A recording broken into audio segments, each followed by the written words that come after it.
All right, now this is a mysterious part of your life because I don't have any notes about it. So you were a freshman at Morehouse for a year.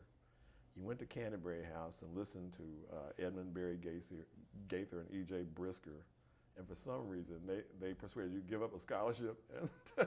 And what did you do? Well, they didn't persuade me. I'm saying over this period of time, I became introspective about the war in Vietnam.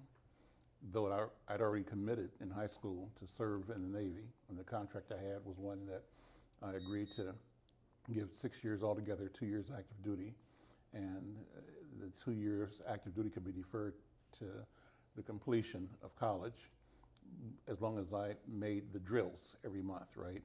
But as I was saying, I watched this television show and I kind of got this deep pit of the stomach in my heart feeling of remorse, and maybe it led to depression, but I ended up not being able to go to class or go to the drills for about a week or two because I was concerned that what I was a part of and what I represented in my country was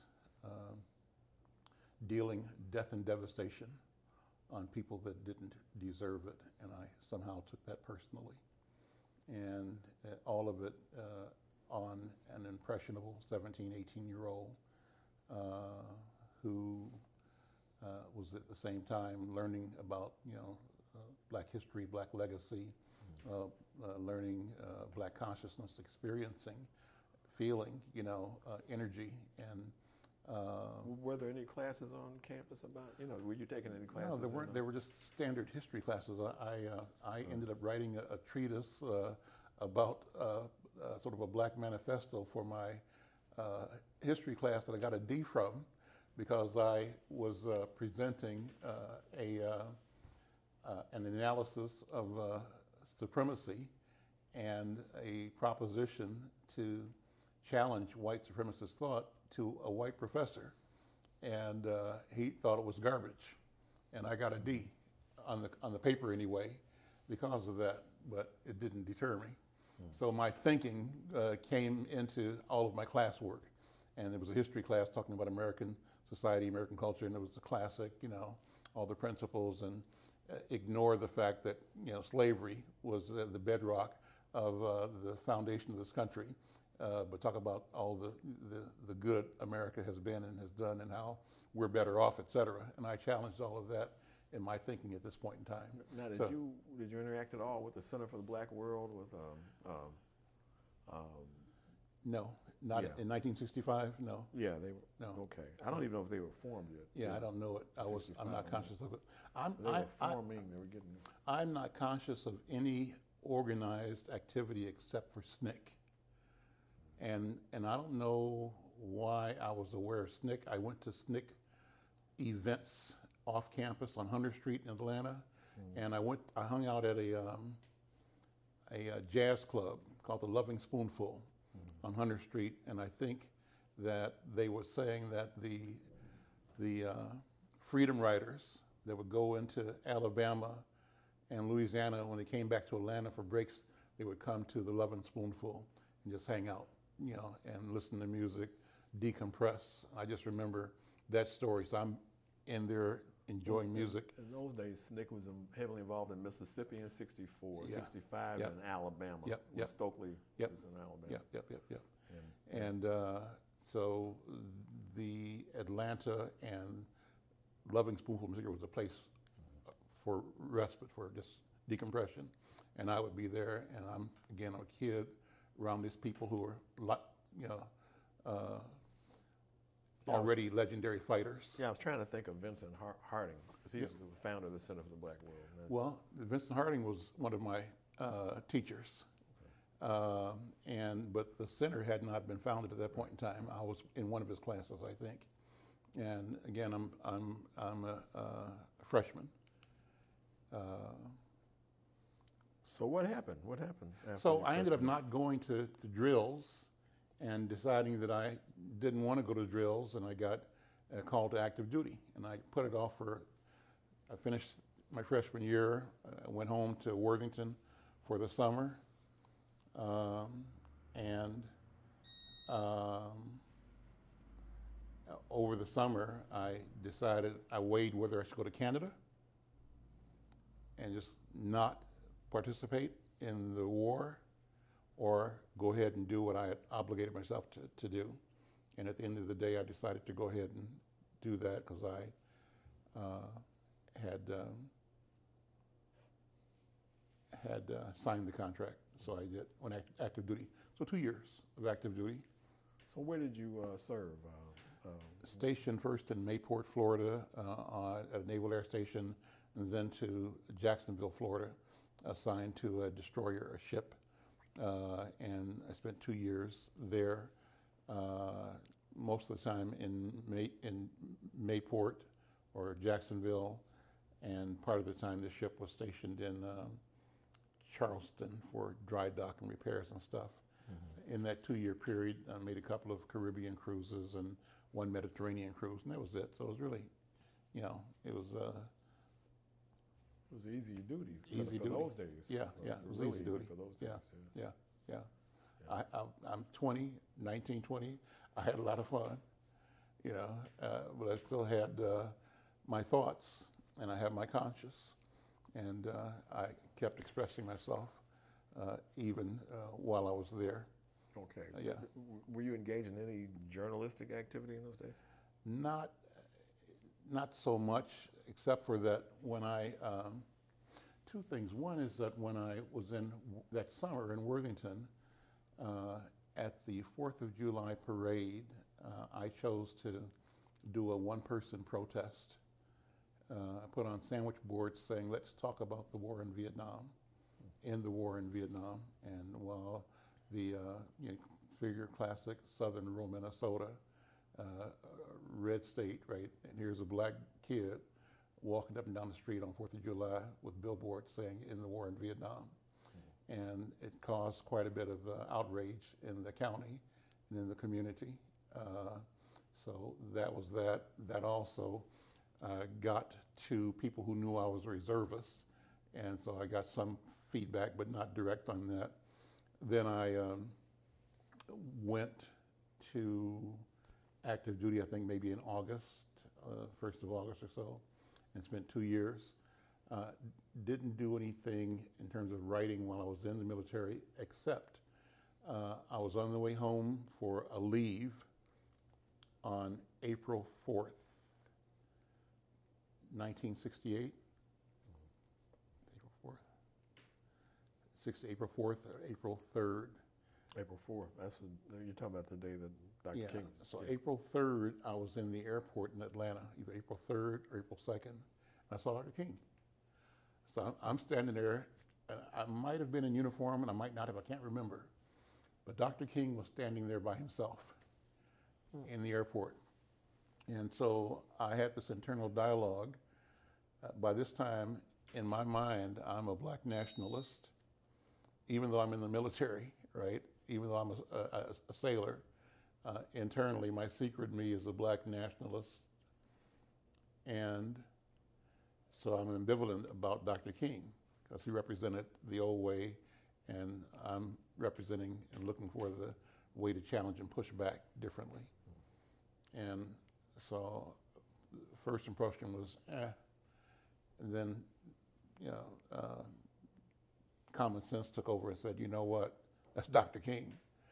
That is Dr. King, and you need to go there and say hello and tell him thanks.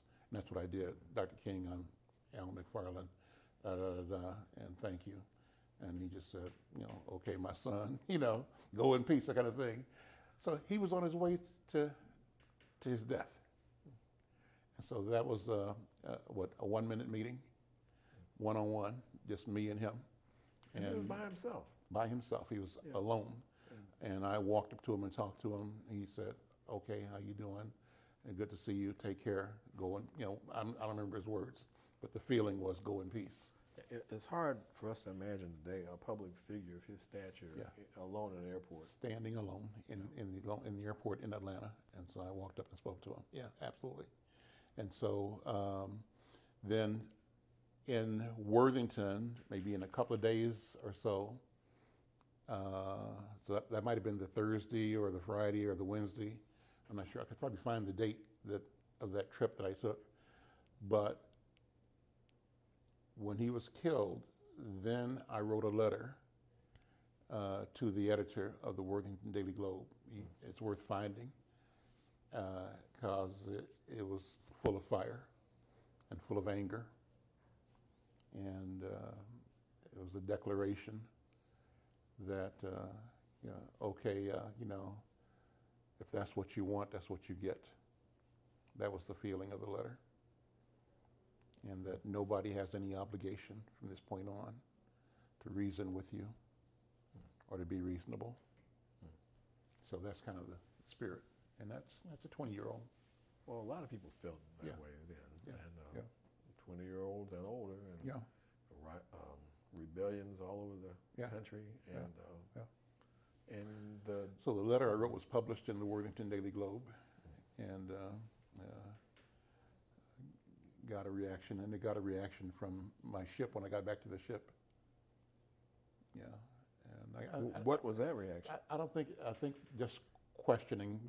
You shouldn't be making public statements while you're in uniform, but no more than that. There wasn't anything beyond that. So it just let me know people paid attention to it and people were aware. That's all. All right. So then I continued, and by September of that year, I got out of the Navy and came back to Worthington. I ended up going to school at the community college there for 1 year. And from there... what was it called? Worthington Community College. All right. Yeah. And from there, came to the University of Minnesota School of Journalism. Okay, now... so how did you decide to become a journalist? I mean, what was it? Well, three things. One is that first impression of Carl Rowan, a journalist, right?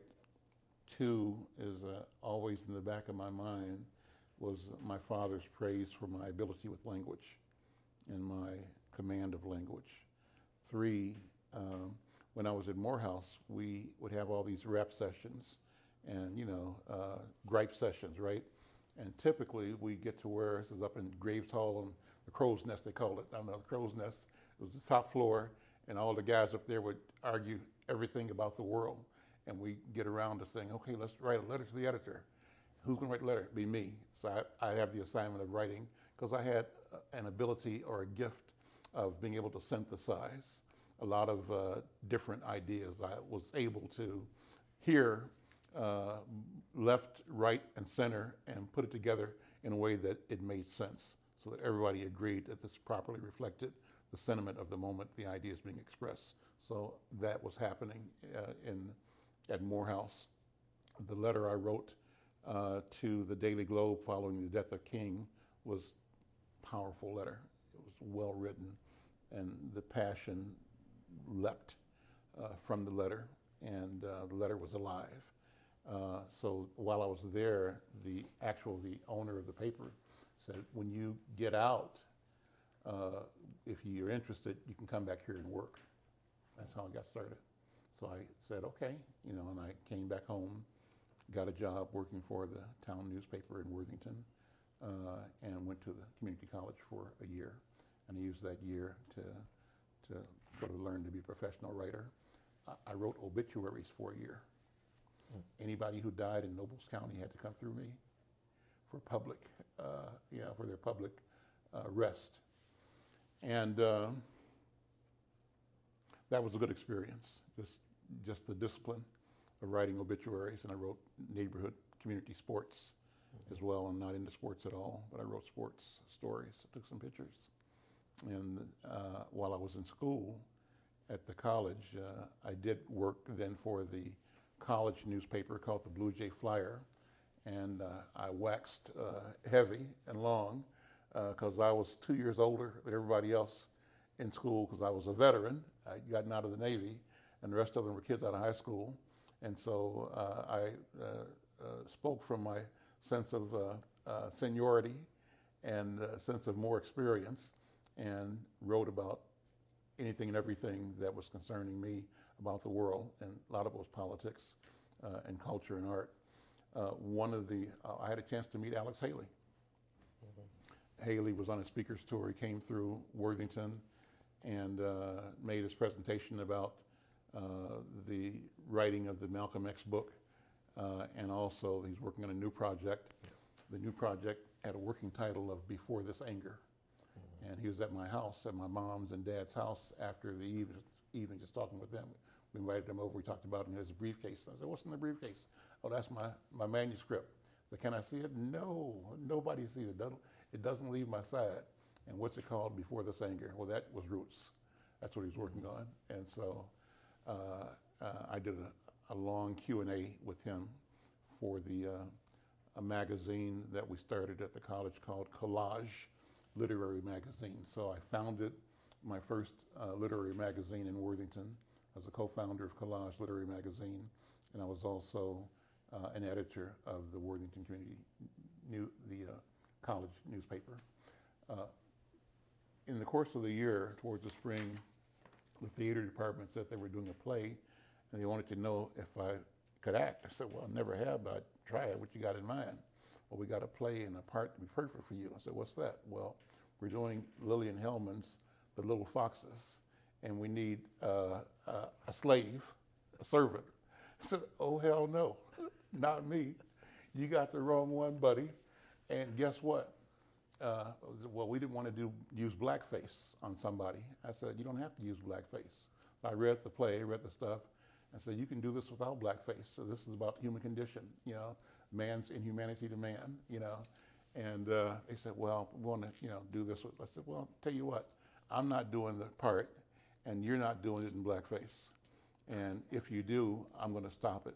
And you can't stop us. You watch. So play night comes, and I call the other 7 black people in town, my mom, my dad, and half a dozen other black people that work at Worthington, all came up to the college. And I said, you all got jobs, so when I disrupt this play, you all can leave so they won't be mad at you. They can be mad at me because I don't care. And when they started, maybe 3 or 4 minutes into the play, and the character comes out in blackface and speaking in the vernacular, I get up, turn all the lights on in the theater, walk on stage, take a stool, say, this is over, we're done. This play is over. And I go into my manifesto speech of why you can't do this. This is demeaning, it's degrading, it's inappropriate, unnecessary. You can tell this story, it's a wonderful story, but you don't have to use blackface in whatever year that was, to do it. And so that pissed everybody off in town for a long time, but that's what I did, and that's kind of how I rolled. I didn't mind taking that stance, and I'd done that before, kind of, with the stuff with 6th grader in Atlanta, was signed a protest on protesting. When I came here to Twin Cities, we did a variety of protests over years, and I've always been in the protest movement with brothers and sisters who felt they had to put their bodies on the line. So I've done that, and I do that still. Okay. So, all right. So you were at Worthington Community College for two years? 1 year. 1 year? Yeah. Okay. And from there, a scholarship to the University of Minnesota School of Journalism and Mass Communications. Okay. And then from there, or also while I was there, I had a chance to work at the St. Paul Pioneer Press. So I ended up not finishing the university. I went straight from maybe 2 years at the U, but sort of having life overtake my studies and moving straight into work world without completing the degree in journalism. Now, is that atypical? Is that strange for someone to do that? I think I've heard that story before. A lot of people. A lot of people. Just when you get in the field, you're in the field. Learning is in the doing, and if you love what you do it, and you try to get better at it. So journalism is a field, it seems, to me, just from doing the interviews, if somebody can do it, they do it. Yeah. Unlike some other fields where you get credentials. Right. But maybe it probably was easier to do it in 1968 than it is today, or 70 than it is today. Yeah. Yeah. Okay. So you got a job with St. Paul Pioneer Press. St. Paul Pioneer Press. Okay. And I worked there from, here's the Jamaican in me. I had, somehow I'd connected with the State Human Rights Commissioner, maybe he was making a presentation in Worthington or something, and I said, I'll be down here in a year. Can I work for you when I come up to Twin Cities to live? He said, yeah, give me a call. So I called him, and you know, when I focus on something, I focus. I really, really, really, really, really focus, right? So I must have called this guy every day for like, you know, 5 times a day until I got the job that he had promised me. So I got a job working from 8 to 4 at the State Human Rights Department as an investigator. I got a job at the St. Paul Pioneer Press from 3 to 11, doing general assignment, news reporting, and then I was going to school full time. So I had to figure out how to make that work, but I did. And then I had another job on Saturdays working for the company that's now Target. And I worked in their communications department, job just collecting press clips, organizing them, filing them, making them available. It was a Saturday job. And it was a question of somebody who was responsible for the department, having met me, said, this kid's got potential, and let me find him a job. So the job is come here and clip these newspapers, you know, and I got paid for doing that. So it's 3 jobs, right? 3 jobs, 3 jobs and full-time school. Yeah, yeah. And I attribute that to my Jamaican-ness. Yes, there was I know there was a running gag on Saturday Night Live about, you know, you lazy boy, you only got 5 jobs. That's it. Yeah. Exactly. Exactly. Yeah. Yeah. So 3 jobs. 3 jobs. And school. 3 jobs in school full time. So it's 4 jobs. Yeah, 4 jobs. So did you get it much rest? I don't know. I didn't, because I called myself, you know, wanting to be a player too at the time. So trying to chase ladies at the time. So no, I didn't get much rest. You know. So well, okay, now this is what, 1970 or? This will be 69. I came out of the Navy in 68, so 68, 69 in Worthington. 69 and 70 is when I started working for the Pioneer Press. Okay, Yeah. all right. And you dropped out of school at some point. And Yeah, just yeah. went on. Just kept working full time. Kept Yeah, working. yeah, yeah. Yeah. All right. And now, is it true in '79 you started working for General Mills? Was it 79? 71. I'm sorry. 71. Yeah. For General Mills, when in fact, Frank Kent, who had been the state commissioner of human rights, went on to work either directly or as a consultant for General Mills, and was looking for somebody looking for somebody to do their community relations work. And he called me, he said, you can do this job, you should take it. And that's when I made the decision to stop school. Now, Because it was a corporate job. So this is an era when they were hiring more black people in major corporations to deal with community relations because of the urban uproar and the death of Dr. King and all that. Exactly. Yeah. So that's where I went, and I stopped working at the Pioneer Press and stopped working in the Human Rights Department and stayed just at General Mills, and that was a full-time job. Bought a house. So this is good money. Yeah, it's good money. Okay. It's good money for somebody. So I was probably making as much as my father was making, or close to it, you know. Yeah. Okay, so what did you do in that capacity? Did you try to figure out a ways to match up General Mills giving to needs in the community? Was that what it was? Or? That was the job, to sort of make an assessment of people asking for grants or gifts, and to help the company shape its policy and posture towards,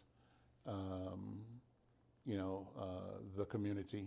General Mills was a leader and a player in the creation of the Urban Coalition, which was all the big companies in town meeting to look at the dynamic created by the rebellion that happened here in Minneapolis. It happened 4 blocks from here on Plymouth Avenue. This is the neighborhood that exploded with riots and so-called, well, rebellions, not riots, but with a police response. And, you know, this was ground zero of that activity. And General Mills was one of the companies that thought they should be doing something. Since this was their corporate headquarters, there are a number of major multinationals that are here. And together they created, with a lot of the NGOs of consequence, this urban coalition to try to identify and you know, bring solutions. You know, on the one hand, that sounds good. On the other hand, you know, in retrospect, it's about maintaining control. And how do you not let you know, advantage slip away? That there's a power and a reality of advantage that if you have it, you don't want to lose it. So, and you can look at this from all kinds of ways. You can look at it from the perspective of enlightened and beneficent thinking. You can look at it from a lens that is simply critical of processes and double standards and strategies that sort of maintain a status quo, but do it in a way that is less odious, right? And that is more palatable, that appears to be forward thinking and progressive, but at the end of the day keeps power here and powerlessness here. And guess who's in which pod? You know, we tend to be in the pod of the powerless. So here I have a note here that you started something in, is this a restaurant, Lucille's Kitchen? Yeah. Started a forum? Yeah, yeah. Okay. We did, so after I left General Mills, Well, tell us how you left General Mills. What happened?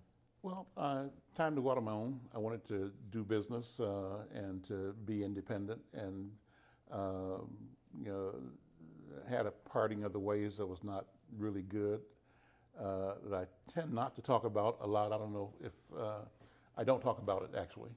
Okay, I mean, you can if you want to. I don't think I want to. You don't, okay. I don't want to, yeah.